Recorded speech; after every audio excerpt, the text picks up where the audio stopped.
Hello hello! Parlons aujourd'hui des croyances limitantes de l'auteur.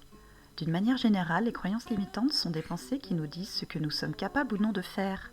Dans le cadre de l'écriture d'un livre, nous sommes assaillis de peur avant même que la première phrase ne prenne forme. La première étape consiste donc à identifier nos blocages mentaux pour libérer notre créativité. Voici deux exemples très courants. La peur de l'échec. Nous pouvons craindre que nos mots ne soient pas à la hauteur, que notre message ne soit pas suffisamment puissant ou que l'œuvre ne soit pas bien accueillie par le public. L'idée ici est de comprendre que l'échec n'est pas une fatalité. Il aide à changer notre perspective. Chaque mot écrit, chaque tentative est une victoire en soi. C'est un pas de plus vers le développement et l'amélioration. Le perfectionnisme.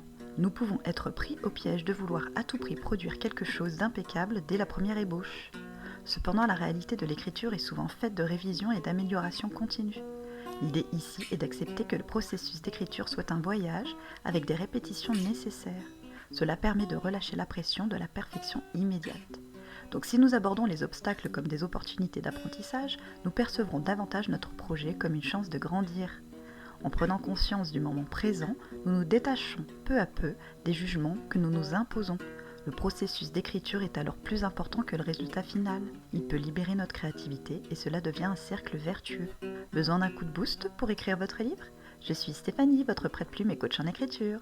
À bientôt pour de prochains conseils.